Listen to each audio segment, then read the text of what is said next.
Hey YouTube, Crazy Jeep Man coming to you live from my garage this hot Labor Day afternoon. Wanting to do an install for you. As I stated earlier, I had these TJMOTO fenders that were sent to me from Damon from TJMOTO. They're on Amazon. I'll put the link in the description below. And basically what he's done is I've got the fenders, I've had them put on, and I had an install video prior to, but as luck would have it, my computer crashed. The YouTube video, before I got it inputted onto the computer, it deleted. And so what I'm going to do is, I've had the fenders on my Jeep, love the fenders, but what I'm going to do is I'm going to go ahead and take them off, and I'm going to do a reinstall video for you guys so you'll know how to do them once you get these awesome fenders in. So stay tuned, grab your tools. You're going to need a 1/2 inch and a 9/16 wrench or socket, whichever one. The wrench is going to come in handy for the back side of the fenders. You're also going to need a nutsert tool. If you don't have a nutsert tool and you know a different way to put the nutserts in, be my guest. But I'm going to go ahead and tell you right now, a nutsert tool is going to be your lifesaver. So stay tuned. As always, guys, what I like to do is an install video on one side. Especially if both sides are going to be the same type of install. So the install you're going to see today is going to be of the driver's side, and the passenger side is going to be exactly the same. So basically what you see on one side, just mirror it to the other side and you'll be fine. Now if I have install videos where one side is different from the other side, I'll do both sides. But for this description in this video, both sides are the same. So we're going to install one side and you'll just mirror everything to the other side. Let's get started. So first things first, of course, you're going to need to remove your stock fenders. I kind of like the way it looks without the fenders on there.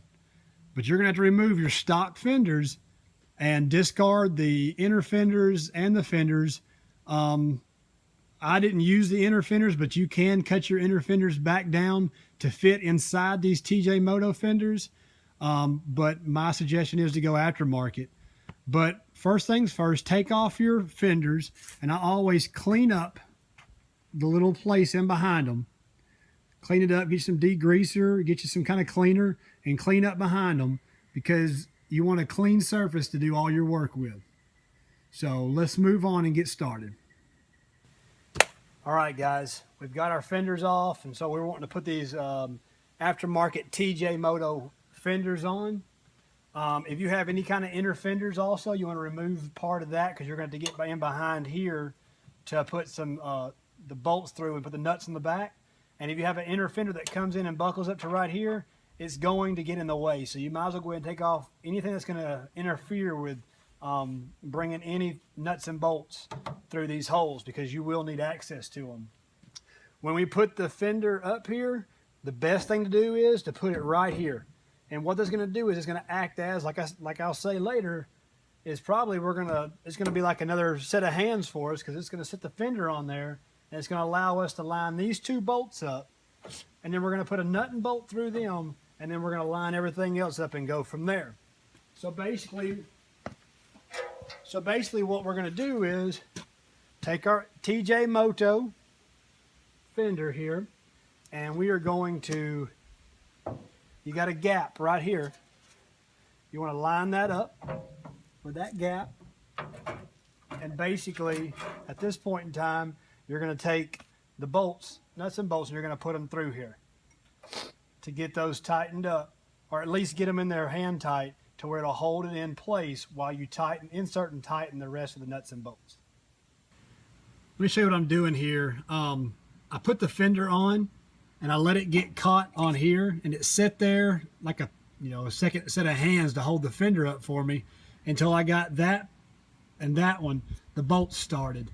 And with the bolts started through with the nuts on the back, that really helped me to line everything up. So now what I'm going to do is, since I got those started, I'll go through and I'll start putting my bolts through that need to go.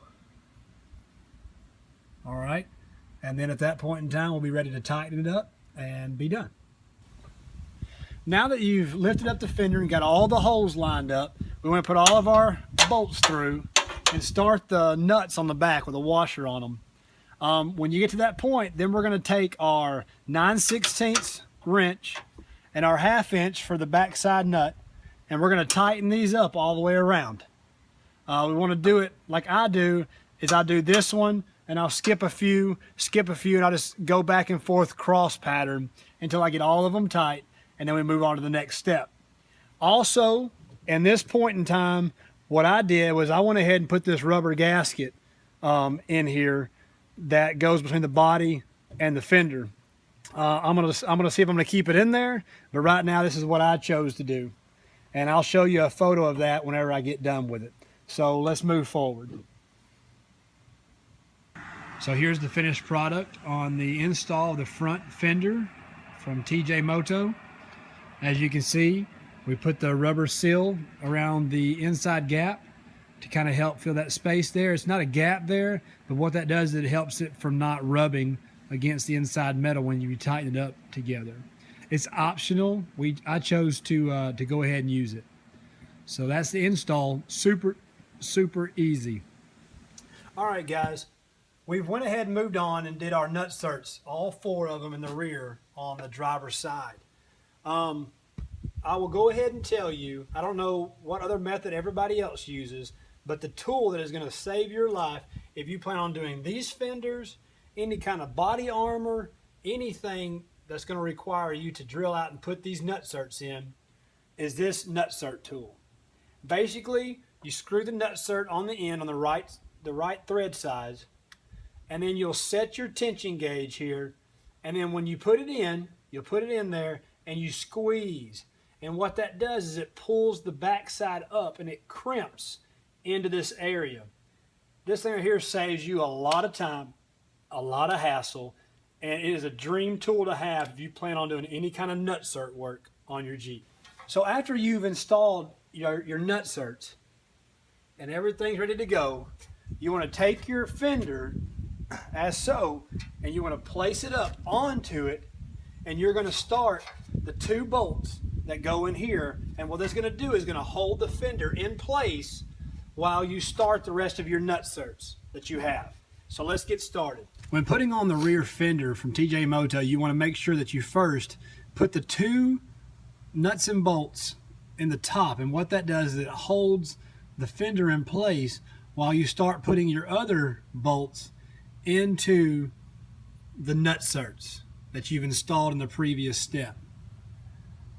So what I done was I put the top 2 bolts there and there in,